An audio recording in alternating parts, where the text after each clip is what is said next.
जो भाव वर्णित किया जाता है कि हम शंकर को मंदिर में जाकर जल चढ़ाते हैं तो खड़े खड़े चढ़ाएं कि बैठ कर चढ़ाएं। बहुत ध्यान देना साहब।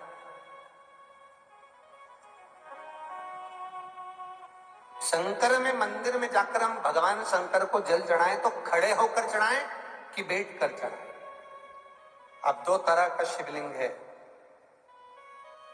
मंदिरों में, दो तरह का शिवलिंग का निर्माण होता है, ठीक है। शिवलिंग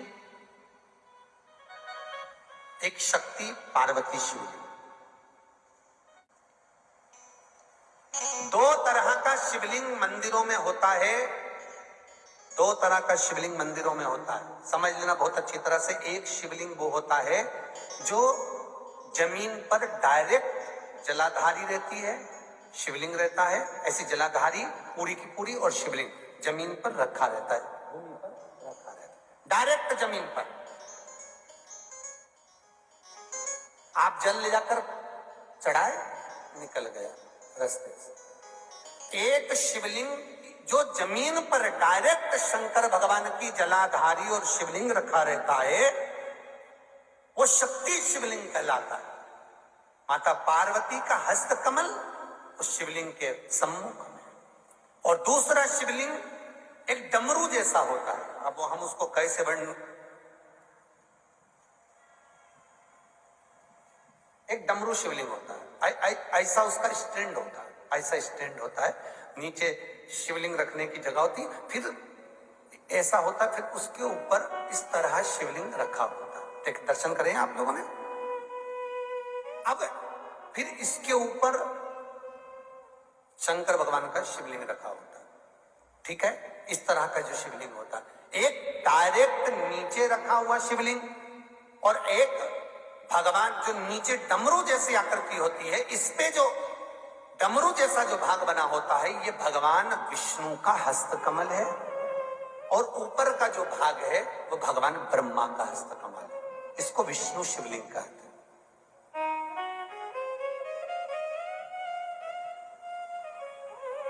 इसको हरीश्वर महादेव भी कहा जाता है। कौन सा महादेव कहते हैं? हरि सर्वेश्वर महादेव। हरीश्वर महादेव भी कहते हैं, हरि सर्वेश्वर भी कहते हैं। तो डमरू जैसा जो शिवलिंग का निर्माण हुआ है मंदिर में, अगर शिवलिंग ऊंचा है, शिवलिंग थोड़ी सी हाइट पर है, ऊंचाई पर है, और डमरू जैसा भाग फिर उसके ऊपर जलाधारी के बाद शिवलिंग निर्माण किया गया है, तो वो विष्णु शिवलिंग कहलाएगा, वो हरीश्वर शिवलिंग कहलाएगा, वो हरि वंश शिवलिंग कहलाएगा, हरीश्वर कहलाएगा। और जो डायरेक्ट सीधे जो रखा हुआ है, 12 ज्योतिर्लिंग के अगर आप दर्शन करेंगे तो कहीं पर भी आपको विष्णु शिवलिंग नहीं मिलेगा, केवल एक नागेश्वर को छोड़कर। कहां पर छोड़कर? जम के बोलिए, केवल एक नागेश्वर। नागेश्वर को छोड़कर बाकी के जितने 12 ज्योतिर्लिंग में शिवलिंग के दर्शन करोगे सब शक्ति शिवलिंग मिलेंगे, सब जमीन पर। आप जितने भी देखेंगे, काशी का देखेंगे, महाकालेश्वर देखेंगे, तो डायरेक्ट जमीन पर जलाधारी बनी है महाकाल बाबा की, डायरेक्ट जमीन पर बनी है, कोई ऊंचाई नहीं है, डायरेक्ट जमीन पर फिर शिवलिंग है। ओमकारेश्वर देख लीजिए, ममलेश्वर देख लीजिए, आप चाहें तो विश्वनाथ देख लीजिए, डायरेक्ट जमीन पर। सोमनाथ देख लीजिए, डायरेक्ट जमीन पर। केदारेश्वर देख लीजिए, डायरेक्ट जमीन पर। भीमाशंकर, वैद्यनाथ, डायरेक्ट। आप वेदनाथ जी के लाइव प्रसारण कभी चालू कर देखना, डायरेक्ट जमीन पर, डायरेक्ट। तो जितने भी शिवलिंग हैं सारे के सारे शक्ति शिवलिंग हैं। जो डमरू के भाग पर रखा हुआ है वो हरीश्वर शिवलिंग, विष्णु के हस्त कमल पर जो रखा है, तो शास्त्र कहता है आप शक्ति शिवलिंग का जब जब अभिषेक करें, बहुत ध्यान रखना अपनी जिंदगी में इस प्रसंग को श्रावण के महीने में बहुत ध्यान रखना। आपके आसपास में भी मंदिर हो तो उस पर ध्यान रखना। जो शक्ति शिवलिंग हो उस पर जब भी जल चढ़ाना तो बैठकर चढ़ाना, बैठकर चढ़ाना। शक्ति शिवलिंग पर जब भी जल चढ़े, भले शिवलिंग कितना भी ऊंचा हो, कितना भी ऊंचा हो, तो शंख ही से चढ़ा दो, पर जल बैठ कर चढ़ाइए। भले शिवलिंग ऊपर है, पूरा तरह से हाथ नहीं पहुंचा, जैसे सोमनाथ जी में अब शिवलिंग कितना बड़ा है, महाकालेश्वर का शिवलिंग कितना बड़ा, तो उसको तो बैठकर स्नान नहीं करा सकते। भले शिवलिंग कितना भी ऊंचा हो, पर अगर भूमि टच है, शिवलिंग अगर भूमि टच है, शक्ति शिवलिंग है, तो भले आधा शिवलिंग नहाए, आधे पर पानी जाए, पर बैठकर ही स्नान कराया जाता है। और महाराज यदि हरीश्वर शिवलिंग है, अर्थात भगवान विष्णु के हस्त कमल पर, ब्रह्मा के हस्त कमल पर यदि शिवलिंग है, तो वो शिवलिंग का जब भी स्नान कराएंगे, अभिषेक कराएंगे, पूजन कराएंगे, तो खड़े होकर ही करना है।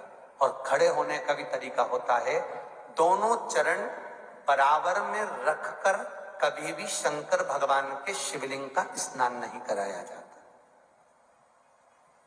महाराज दोनों चरण बराबर रखकर, अगर हरीश्वर शिवलिंग है, किसी मंदिर में शंकर को जल चढ़ाने के लिए आप गए हो और शंकर को जल चढ़ा रहे हो, तो हरीश्वर अगर शिवलिंग है तो दोनों पांव बराबर रखकर नहीं, एक सीधा चरण थोड़ा सा आगे रखिए और उल्टा चरण थोड़ा सा पीछे रखकर भगवान शंकर का जलाभिषेक करने पर लक्ष्मी जैसे अपने चरण रहते हैं, भगवान शंकर उसी तरह से लक्ष्मी को दौड़ाते हुए अपने घर में प्रवेश कराते। लक्ष्मी भागती हुई, अगर जो पुष्टि मार्ग से जुड़े होंगे, जो भगवान ठाकुर जी की सेवा करते हैं, पुष्टि मार्ग से जुड़े हों, श्रीमद वल्लभाचार्य जी से, वल्लभ कुल बालकों से जिनका ब्रह्म संबंध हुआ है, ऐसे अगर जीव है, वैष्णव जीव है, तो वो दर्शन करते होंगे ठाकुर जी, यमुना जी और महाप्रभु जी का। तो कैसा दर्शन करेंगे? श्रीनाथ जी का दर्शन करेंगे तो दोनों पांव श्री जी बाबा के, मेरे ठाकुर जी के बराबर पर है, नाथ द्वारा वाले श्री जी बाबा के, गोवर्धन नाथ जी के दोनों पांव चरण बराबर। श्रीमद वल्लभाचार्य जी का दर्शन करेंगे तो दोनों चरण बराबर के फोटो में मिलेंगे।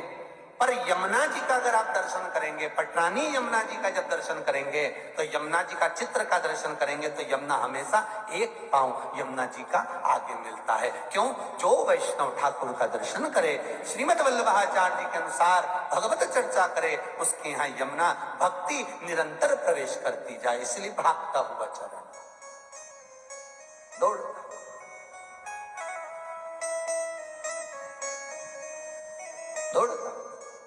तो शंकर भगवान का अगर हरीश्वर शिवलिंग है, कहीं शिवलिंग डमरू आकृति पर, अगर ऊंचाई पर है, हरीश्वर है, तो फिर जल खड़े होकर चढ़ाए, चरण आगे पीछे।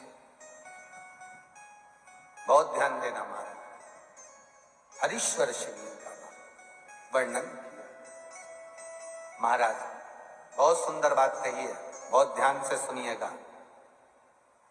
शक्ति शिवलिंग के ऊपर जो जलाधारी लगती है, शक्ति शिवलिंग के ऊपर जो जलाधारी लगती है, वो 5 मिनट, 10 मिनट, आधा घंटा रखकर 24 घंटे के लिए हटा सकते हो। शक्ति शिवलिंग के ऊपर जो जलाधारी लगती है, वो 15-20 मिनट रखकर, आधा घंटा रखकर आप हटा सकते हो। पर हरीश्वर शिवलिंग के ऊपर भगवान विष्णु के हस्त कमल पर जो शिवलिंग का निर्माण आपको भी वर्णन किया, अगर वो शिवलिंग है तो उस पर जलाधारी अगर लगी है, तो कम से कम 5 घंटा, 8 घंटा तो जलाधारी को रखना पड़ेगा ही।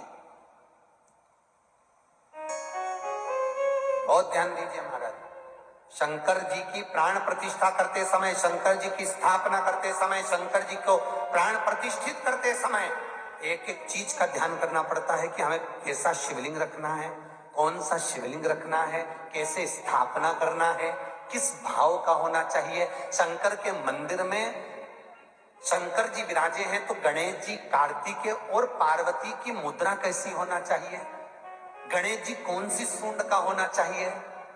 जब शंकर के मंदिर में हम आराधना कर रहे हैं तो गणेश जी की सूंड किस ओर होना चाहिए, पार्वती की मुद्रा कौन सी होना चाहिए, षडानंद कार्तिकेय की दृष्टि कहां होना चाहिए, ये शंकर जी की प्राण प्रतिष्ठा में देखा जाता है। केवल मूर्ति वाले ने बाजार में मूर्ति बनाकर बेच दी और तुम गए हमें शंकर जी का परिवार दे दो, हमारे मंदिर है छोटा सा, मैं वहां प्रतिष्ठा करना है। तुम बाजार में गए और शंकर जी का परिवार लेकर आ गए, शंकर जी लिया, कार्तिक लिया, पार्वती जी लिया, गणेश जी लिया और स्थापना करवा दी पंडित जी से। और बाद में बोली हमको थोड़ी कष्ट हो रहा है, हमको थोड़ी तकलीफ हो रही है, कहीं ये हम जब से लाए इससे तो नहीं हो रही, कहीं इससे तो नहीं। नहीं, गलती तुम्हारी है। तुम तो बस गई और लेकर आ गई। यहां तक शिव महापुराण की कथा कहती है कि तुम्हारे घर की मूर्ति जितनी पुरानी होती है उतना सुख देती है। आपको पहले भी कथा में कहा, दिया और मूर्त पुरानी होगी चलेगी।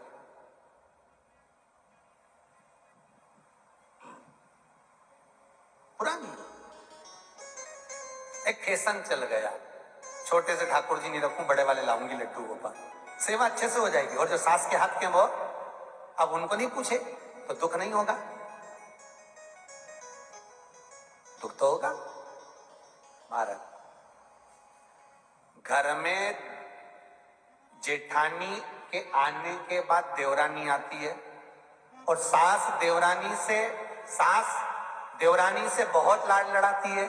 छोटी बहू है, ले साड़ी पहन ले, ये ले रकम ले, ये ले हैं। सास जब छोटी को बहुत कुछ करती है तो जेठानी का जीवड़ा जलता कि नहीं जलता? बोला तो सही, थोड़ा बहुत तो लगे, बताओ हमको तो कभी नहीं करा, हमको तो ऐसा करे ही नहीं, हमको तो ऐसा करे ही नहीं। उसी तरह आप नए भगवान लेकर आ गए, नई ठाकुर जी लेकर आ गए और छोटे ठाकुर जी पहले के हैं। भगवान को लगता है बताओ नए से लाड लड़ा रही, उसको वस्त्र पहना रही, आभूषण पहना रही, मुझे आभूषण तक नहीं, वस्त्र नहीं, जैसे वैसे लुढ़क जाते, कौन पहनाए? कोई ने कहा इनको क्यों नहीं पहनाती, छोटे हैं पहनाते नहीं, बनता भाव से पहनाओगे सब पहने। है जितनी मूर्ति छोटी होती है, अंगुष्ठ के आकृति से जितनी मूर्ति छोटी होती चली जाती है उतना सुख प्रदान